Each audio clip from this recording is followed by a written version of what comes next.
పూర్వం శ్రీకాళహస్తి నగరం దగ్గరలో పురంధరుడు అని సోమయాజి అంటే యజ్ఞము చేసినవాడు. యజ్ఞములు చేసేటటువంటి సోమయాజి ఉన్నాడు. ఆయనకి బిడ్డలు లేరు. ఆయన అన్నాడు, బిడ్డలు లేకపోతే పీడపోయారు. ఈశ్వరుడు ఉన్నాడుగా, నాకు చాలు. ఈశ్వరుడు నాకు ఇవ్వాలనుకుంటే ఇస్తాడు. అలా ఇవ్వడం వల్ల నేను పాడవుతాననుకుంటే ఈశ్వరుడు నాకు ఇవ్వడు. కాబట్టి నాకు ఇవ్వకపోయినా ఈశ్వరుడికి నమస్కారం, ఇచ్చినా నాకు నమస్కారం. ఇలాంటి భక్తుడి విషయంలో ఈశ్వరుడు చాలా జాగ్రత్తగా ఉంటాడు. తననే నమ్ముకుని ఉన్నాడు. ఆయన ఏం చేశాడంటే వృద్ధుడైపోయిన పురంధరుడికి కొడుకునిచ్చాడు. దైవేన పూర్వపుణ్యేన. ఆయన అన్నాడు, ఇది దైవానుగ్రహం అన్నాడు. ఆ పిల్లవాడికి మాధవ శర్మ అని పేరు పెట్టాడు. చక్కగా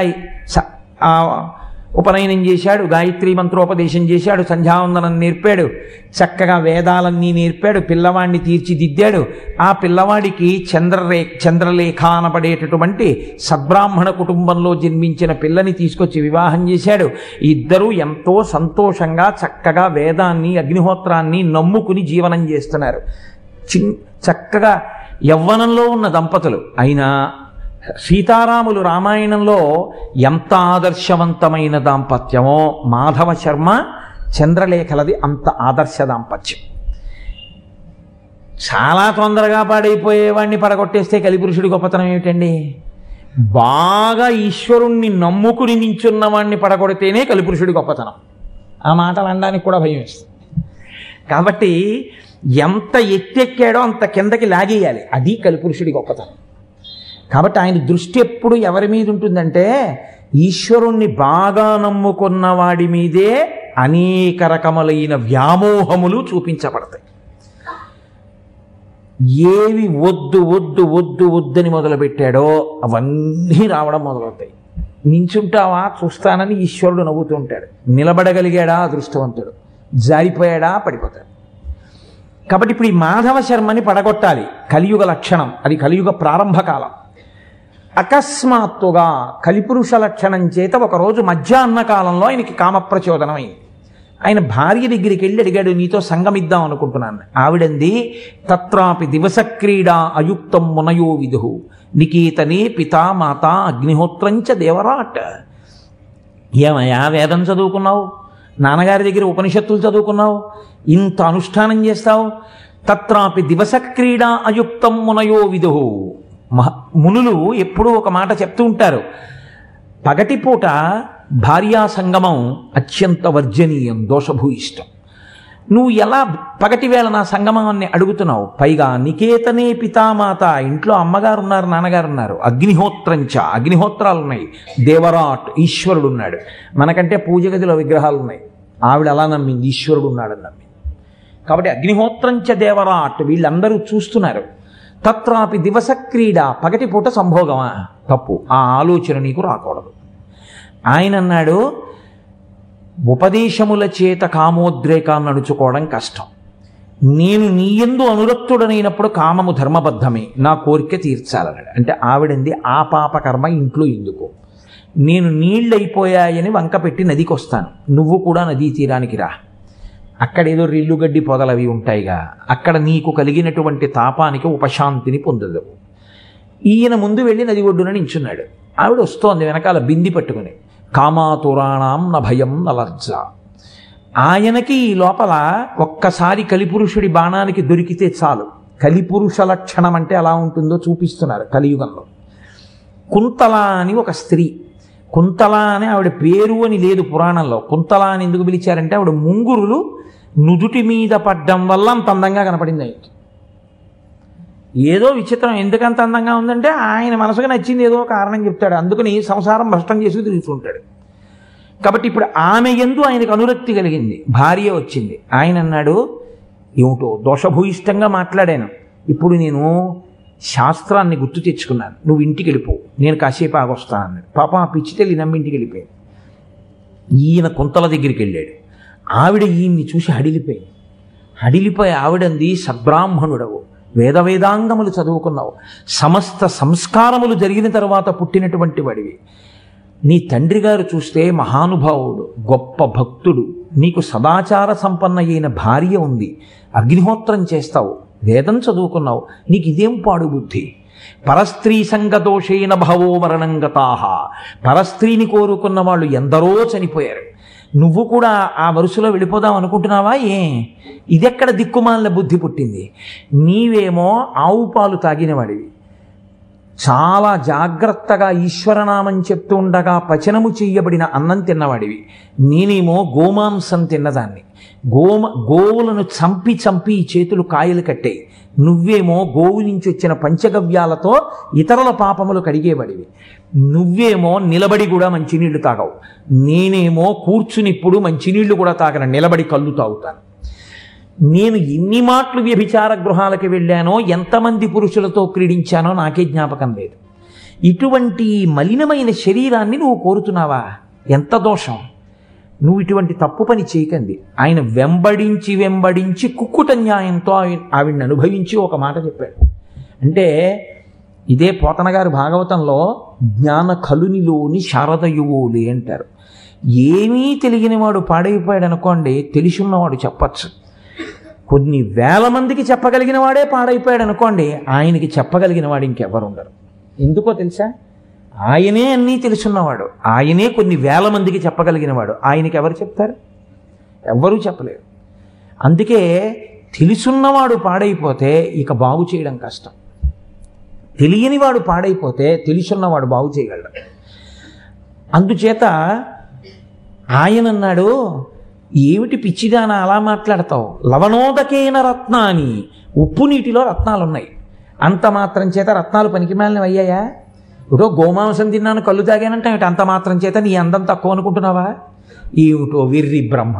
ఇన్నాళ్ళు బ్రహ్మగారిని పొగిడిన వాడు అంటున్నాడు, పిచ్చి బ్రహ్మకి సృష్టి చేసిన అందాన్ని ఎక్కడ ఉంచాలో తెలియనివాడు, నా ఇంట్లో ఉండవలసిన దానివి అరణ్యంలో ఉన్నావు అని ఆమె పొందు అనుభవించాడు. కలిపురుష లక్షణం అంటే అలా ఉంటుంది. అది మాధవ శర్మ యొక్క దోషం అనకూడదు. మీరు చాలా జాగ్రత్తగా ఉండకపోతే పడగొట్టేస్తాడు ఆయన. కాబట్టి ఇప్పుడు ఆవిడంది, ఎలాగో చెయ్యరాని పని చేశావు, మళ్ళీ దొంగ ముఖం పెట్టుకుని ఇంటికెందుకు? తజయజ్ఞోపవీతంతే ముండయిత్వా శిరస్తథా చేసి అబ్రాహ్మణ్యముపాగమ్య భక్ష్య గోమాంసముత్తమం అంది. అలా చెయ్యడనుకుంది ఆవిడ. ఆవిడంది తజయజ్ఞోపవీతంతే, యజ్ఞోపవీతం తీసి అవతలపారాయి. ముండయిత్వా, శిఖ లేకుండా గుండు చేయించుకో. ముండయిత్వా శిరస్తథ చేయించుకుని అబ్రాహ్మణ్యముపాగమ్య, దానివల్ల ఉన్న బ్రాహ్మణ్యాన్ని విడిచిపెట్టి అదిగో అక్కడ ఆవు కనపడుతోంది, దాన్ని చంపేసి ఆ మాంసం పట్టరా ఉడికించిస్తాను తిని అంది. భక్ష్య గోమాంసముత్తమం, నీ కోసం ఏదైనా చేస్తానని యజ్ఞోపవీతం తీసి విసిరిశాడు. పిలక లేకుండా గుండు చేయించేసుకున్నాడు. వెళ్ళి ఆవుని చంపేసి దాని శరీరం కోసేసి మాంసం తెచ్చి కొంతలకిచ్చి ఆవిడ ఉడికించి పెడితే ఆ మాంసం తిన్నాడు. తిని కొంతల కన్నా జీవితం ఎక్కడుందన్నాడు. ఎవరు? అహర్నిశలు వేదాన్ని ఆమ్నాయం చేసేటటువంటి వాడు. అటువంటి వాడు ఆ స్థాయికి వచ్చి అరణ్యంలో కుంతలతో కలిసి తిరుగుతున్నాడు. ఇది కలిపురుషుడు యొక్క ఉద్ధత అంటే కలియుగంలో. ఇంత స్థితిలో ఆయన ఉంటే, అయ్యో నా బిడ్డలు పాడైపోతున్నారని వచ్చి నించున్నవాడు వెంకటేశ్వరుడు రక్షించడానికి. అందుకని కూర్చోకుండా నిలబడే ఉన్నాడు నా స్వామి. ఎంత ఉదారుడో చూడండి.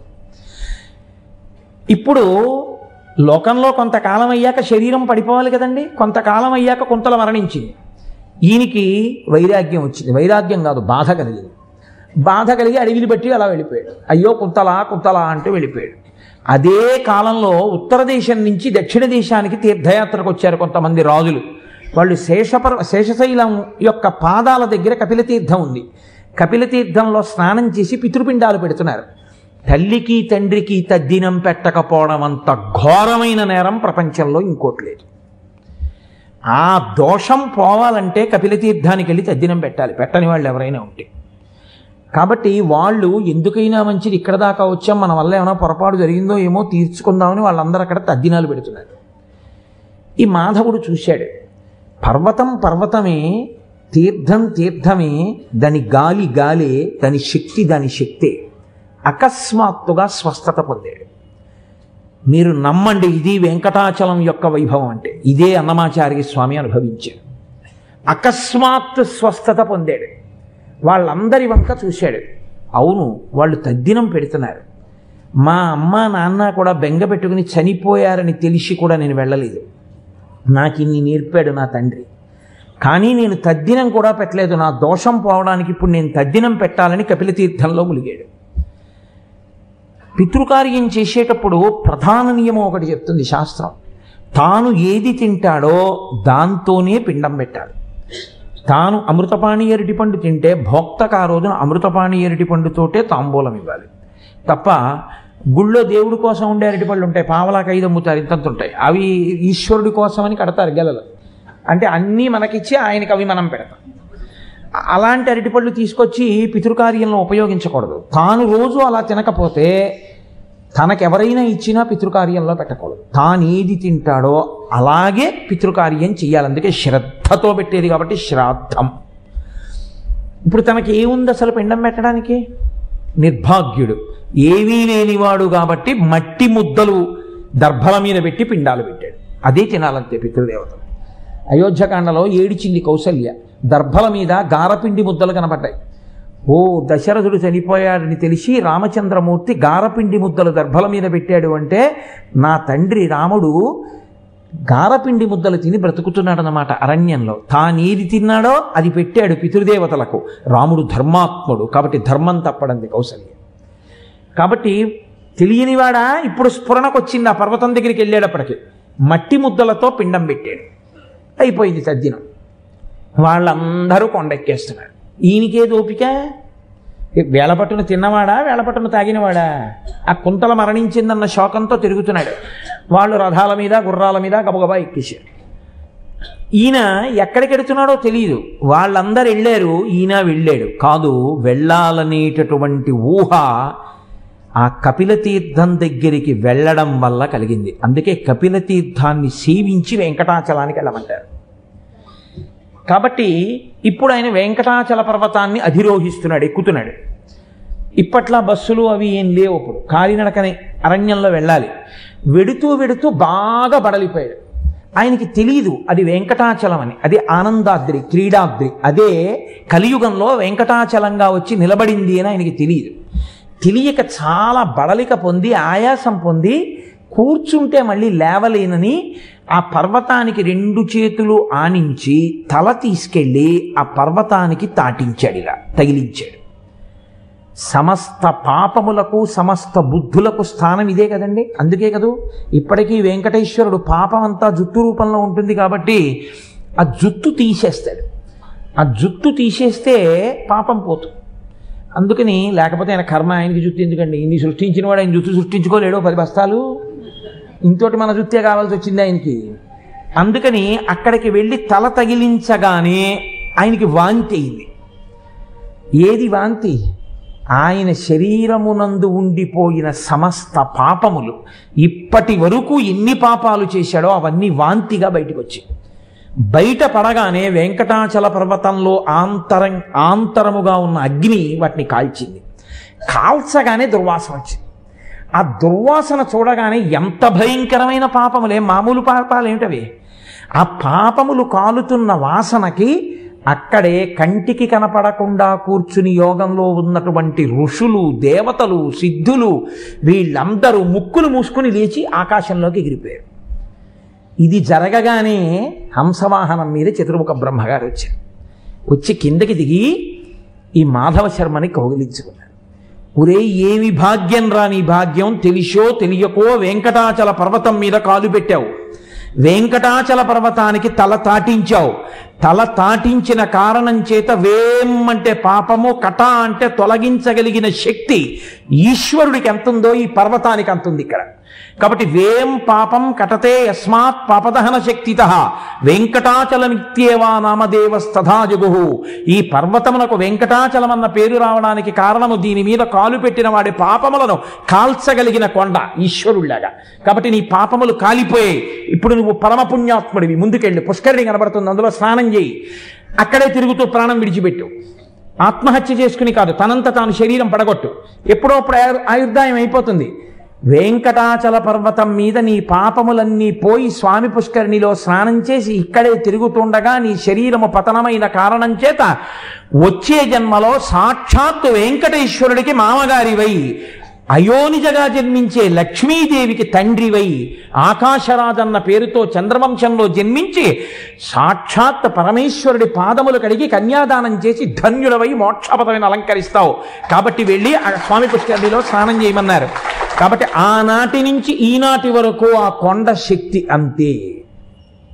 వెంకటాచల పర్వతం మీద కాలు పెట్టడం అంటే అంత శక్తివంతమైన కొండ. చిత్రమేమిటి?